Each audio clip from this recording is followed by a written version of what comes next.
second trip out, and the eagle-eyed among you will have noticed that this is not a wayfarer. So what's this then?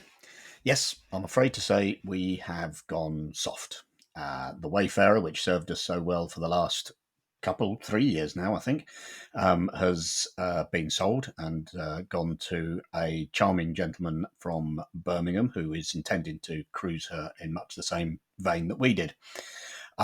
We went to Wolverhampton in the end to buy the next boat, this rather lovely Drascombe Coaster that we met for the first time earlier this year. She's come home. She needed a little bit of work doing just to get her finished off. And these are our first 2 trips out in her. We spent quite a bit of time looking at different boats that might fit the bill for us. We needed something we could tow behind our ordinary car. We certainly weren't going to buy a new car for this. So that limited the size of it. We looked at the usual Micro 18 trailer sailors. We looked at the Hunter Formula One, which I think would be a very interesting boat to own. We came down in the end, for a very mundane reason, to looking at either the Westerly Nimrod or the Drascombe Coaster / longboat. And the mundane reason was we simply needed something that would fit through the gate of the house that we were keeping the boat at. And we had about 6'6" of room plus a little bit extra. And the 2 boats there are really the only 2 out there that fit that bill and have accommodation and a bit of ballast. Took a couple of weeks just to do the odd few jobs that needed doing on her. We then asked my mum to do the naming. I name this craft. I name this craft or Liz. And God bless all who sail in her. Perfect job. Well done.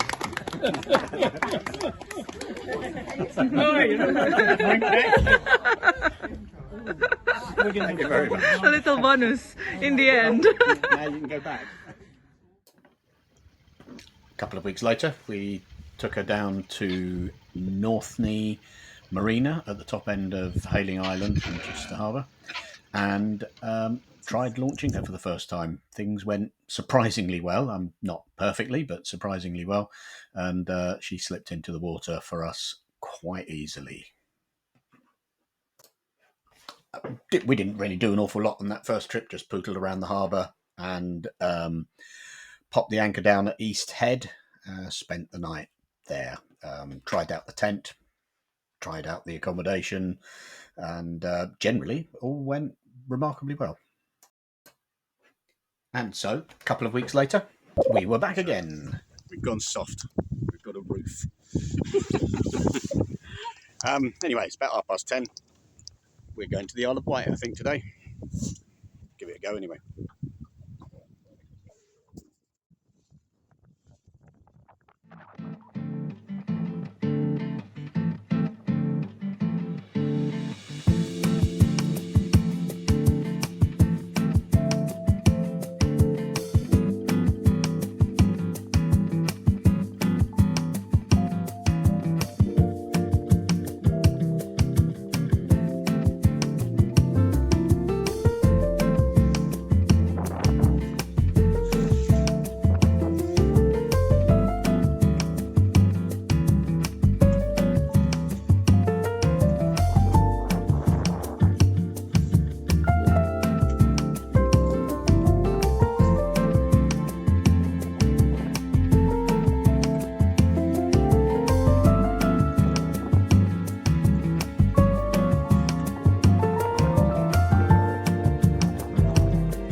For a first trip out, to take us across the Solent, along past Ryde, and And eventually we fetched up at this rather lovely place, which is King's Quay Creek, which is just to the west of Wootton Creek, so somewhere between Wootton and Osborne Bay. Landing doesn't seem to be possible here. The left-hand side of the picture there, that seems to be given over to a nature reserve, and the right-hand side of the picture seems to be mostly private land and gardens coming down pretty much to the water. So it would be a night on the anchor, which is no hardship to us. It did turn out to be a little bumpy at times, just really from the wash of the lots of boats that seem to be cruising past it in the evenings and overnight. But a pleasant enough place nonetheless.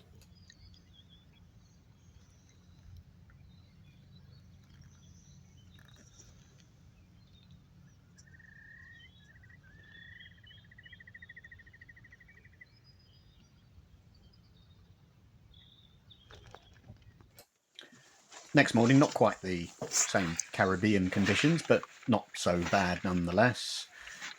We set out to head back to Chichester.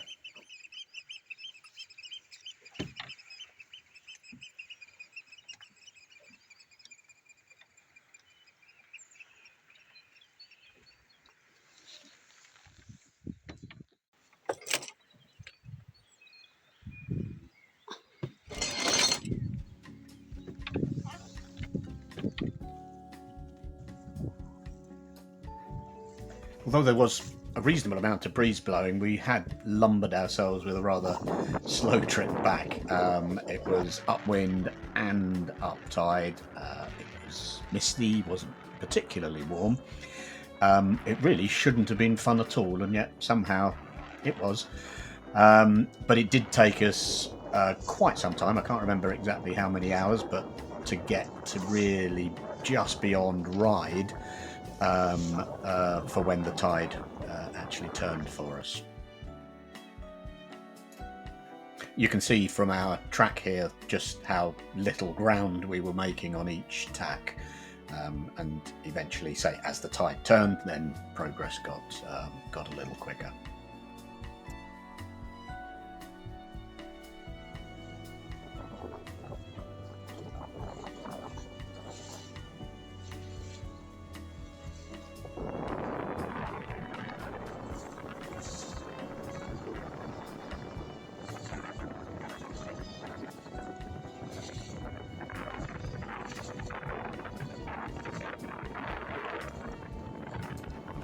Crossing the shipping channel around about No Man's Land Fort, the wind veered round, freed off for us. We picked up a big burst of speed for a Drascombe anyway, might have hit 5 knots plus, which got us quickly across the channel, over towards the Hayling Island shore. But somewhere between Langston Harbour entrance and Chichester Harbour entrance, the wind basically switched off. And yeah, much as it goes against the grain with me, the outboard got switched on and we motored in through the entrance and anchored up for the night at East Head.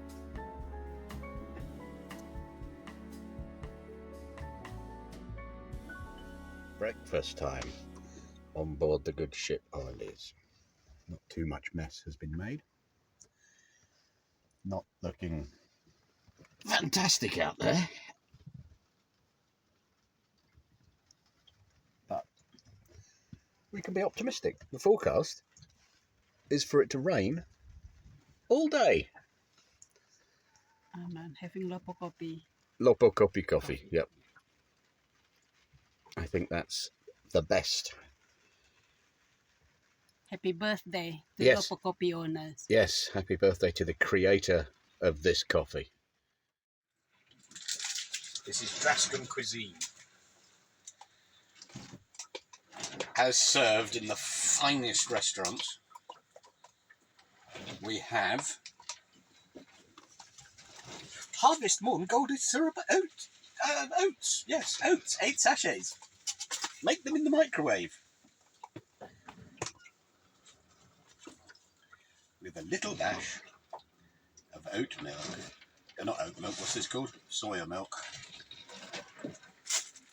There's no better way to start the day than a bowl of porridge and a nice cup of tea.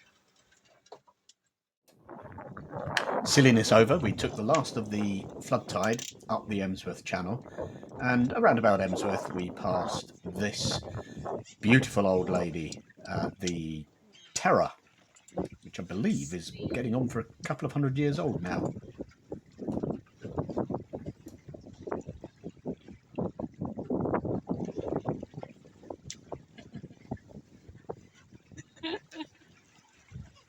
Morning. Wow. Stupid things we English people do on a bank holiday, eh?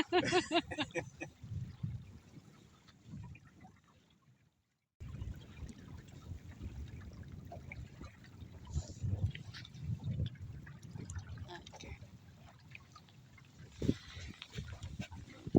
I have to take video of my husband. Do you really have to? Is my hair all right? Perfect. What about my eyebrow? Perfect. But we ruin it. You have to cut it. And that was it. We hauled her out, popped a cover on, strapped her down to the trailer, took her home, and there's a little list of modifications and improvements that we want to make, which will get done over the coming weeks. Looking forward to the next trip, whenever that will be. The next big one's going to be Scotland during the summer. That's going to be a terrific run, that one is. Looking forward to that one an awful lot.